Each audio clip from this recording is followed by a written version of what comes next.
جادوگروں کے علاج کے لیے کیا آپ وہاں جاتے ہو؟ وہ بندہ جائے جو خود نہ پڑھ سکے، یا جس کے اوپر جادو ہو اور وہ نہ اعمال والا ہو، نہ نماز والا ہو، نہ معاملات والا ہو، وہ لوگوں کے پاس جا کے پھرتا ہے۔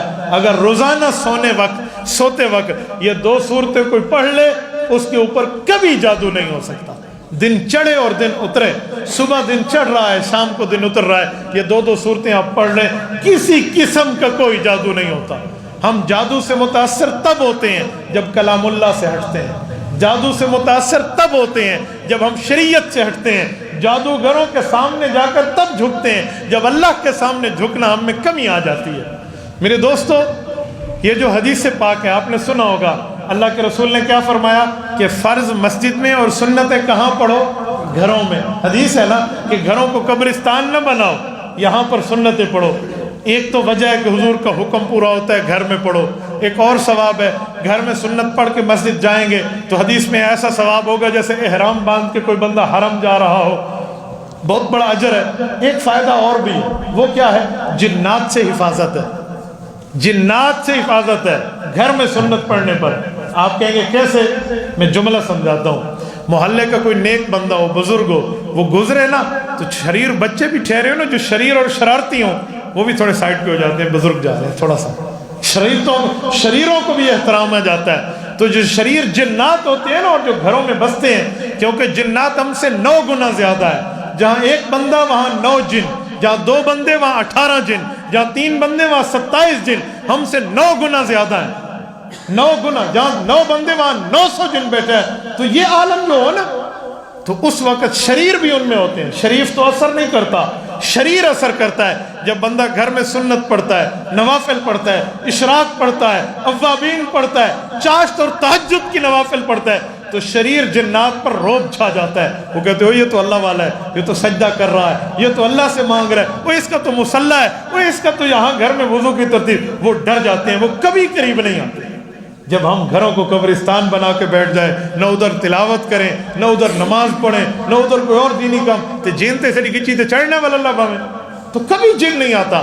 اپنے آپ کو پاکیزہ رکھو، اپنے آپ کو مضبوط رکھو، دین پر قائم رکھو، آپ کے قریب جن نہ نہیں آئے گا، کبھی نہیں آئے گا جن۔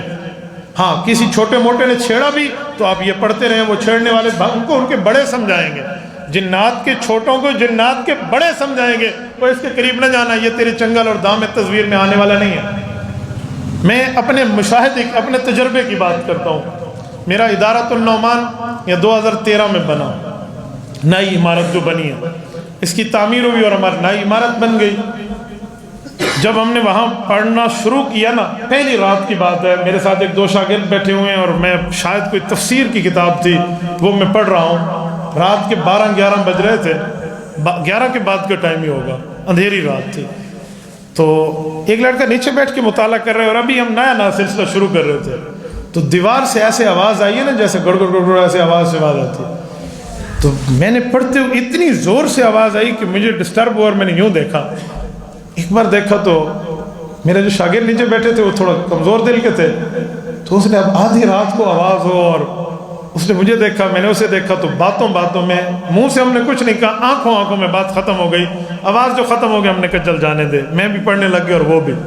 کچھ ٹائم بعد دوبارہ تو پھر اس نے مجھے دیکھا، مجھے سمجھ آ گیا کہ یہ پریشان ہو جائے گا، تو میں نے کہا کیا آواز کیا؟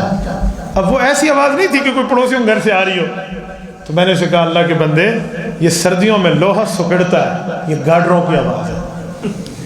سمجھانے کے لیے لوہا سکڑ، ہمیں بزرگ تو یہی کہتے ہیں گرمیوں میں پھیلتا ہے سردیوں میں سکڑتا ہے، اب اسے تسلی، میں نے کہا لوہا شاید سکڑ رہا ہے۔ مجھے کہتا ہے استاد جی داڑھی میرے منہ تے آ گئی، آج تک لوہے دی آواز ہے جی میں نہیں سنی۔ میں نے کہا جانے دے، چلو بات آئی گئی ہوگی۔ تیسری بار آواز آئی نا تو وہ کھسک کے میرے پاس آ گیا، میں نے کہا لوہے کو آپ سنبھالو۔ یقین مانے میں کوئی عامل نہیں ہوں، لیکن ایک بات ہے، میں گھر میں الحمدللہ تلاوت بھی کرتا ہوں، گھر میں مطالعہ بھی کرتا ہوں، سنت بھی پڑھتا ہوں، اور پلید کبھی نہیں گھومتا، پلید کبھی کوئی کھانا پینا نہیں کرتا اور کسی پر ظلم نہیں کرتا۔ تو مجھے یقین تھا کہ میں نے اگر ان جن سے بات کی تو یہ مان جائیں گے۔ ایک آساس آپ پڑا ہوا تھا ڈنڈا، وہ میں نے اٹھایا اور نیچے کارپیٹ پہ مارا، میں نے کہا سنو، جیسے آواز بات کرنے کا طریقہ ہوتا ہے نا، حضرت درخواست ہی فرماتے تھے گھروں میں کچھ ہو نا تو جو بندہ نماز قرآن والا ہو وہ بات کر سکتا ہے. تو میں نے کہا اے سنو, مجھے چھیڑنے آئے ہو, شرم نہیں آتی تمہیں؟ میں اللہ کا قرآن پڑھ رہا ہوں کہ پیو ماں دے کس سے نہیں پڑھ رہا. اور میں نے ایسے ان کو امپریس کیا نا, دبایا جیسے دبانے کا حق ہوتا ہے, اردو میں, عربی میں, انگلش ٹوٹی پوٹی, جتنی زبانیں, فارسی میں, جو زبان مجھے آتی تھی میں نے ہر زبان میں انہیں کہا. بس ایک ان کی ماں میں ان کو گالی نہیں تھی, باقی جو ہوتا تھا میں نے کر دیا. تو میں نے کہا خبردار جو تم نے مجھے چھیڑا, کہ میں نے اللہ کے لیے جگہ بنوائی ہے, پوچھو اپنے ماں باپ سے جا کر, ہمیں چھیڑنے نہ ہو, کسی اور کے پاس جانا. 2013 آج 2021 میرے سامنے اللہ کا قرآن ہے, میرے ادارے میں کبھی کوئی مسئلہ نہیں ہوا. کیوں؟ آپ حدیث پاک پہ عمل کریں, قرآن پہ عمل کریں. جن آپ سے دوڑے گا, حقیقت میں آپ سے دوڑے گا, اور جنات ایسے دوڑتے ہیں نمازی سے جیسے دوڑنے کا حق ہو. میرے ایک شاگرد ہیں, اس کے بھائی کے اوپر ایک پری عاشق تھی, مجھے نہیں پتا عاشق ہے, تو وہ کہتا تھا میرے اوپر پری آ جاتی ہے اور وہ باتیں کرتی ہے فلاں. ایک دن میں ان کے گھر دعوت پہ بیٹھا تھا اور اس کے بھائی کے اوپر پری آ گئی, دوسرے کمرے میں تھا. جب پری آتی تو 3 گھنٹے اس کے قریب کوئی نہ جاتا اور وہ تھپڑ جھپڑ مارتا. تو میں نے سورت جن پڑھی اور میں نے کہا مجھے لے جاؤ اس کے کمرے میں. وہ مجھے لے گئے تو بالکل سکون سے وہ لڑکا اٹھ کے بیٹھ گیا, خیریت ہے, بالکل سکون کے ساتھ نا. تو میں نے کہا مجھے بھی پری دیکھنے کا شوق ہے, صاحب کو لکھو کہ یہ ہوتی ہے. کہتے آپ کیا کہہ رہے ہیں؟ میں نے کہا وہ پری وری کہاں ہے جو تیرے اوپر آتی ہے؟ میں پری دیکھنے آیا ہوں, دکھا میں. انہوں نے کہا جی کوئی پری کچھ بھی نہیں ہے. جب میں وہاں سے آیا اگلے دن ان کے بھائیوں نے مجھے بتایا کہ مفتی صاحب اس کے اوپر پری آئی تھی, لیکن بعد میں آ کے اس نے کہا ہے کوئی تیرے اس سے تعلقات ہیں, پتہ نہیں وہ ہمیں کیسے جانتی ہے. نہیں بس ٹھیک ہے, کوئی نہیں مسئلہ, میں توبہ کر رہی ہوں اور توبہ میں جنات کی جماعت میں جا کر سے روزہ لگاؤں گی, میری جان چھڑا دے. پتہ نہیں کیا مسئلہ, صرف اور صرف بندہ کلام اللہ کی غیرت اتنی ہے, الفاظ نبوی اور الفاظ خدا کی اتنی غیرت ہے کہ جن مرعوب ہو جاتا ہے, اور جو جنات سے ڈرتا ہے جن اسے مزید ڈراتے ہیں. ایسے یار ایک جملہ آپ نے اردو میں سنا ہوگا کہ میری بلی مجھے میاؤں, یہ جملہ ہے یا نہیں؟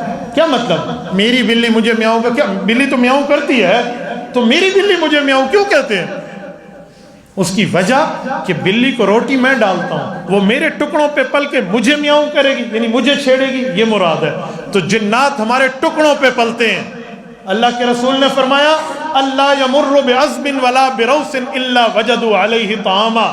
مسلمان اور انسان جب گوشت کھا کر ہڈی کو پھینک دیتا ہے, اللہ اس ہڈی پر گوشت لگا کر جنات کو رزق دیتے ہیں.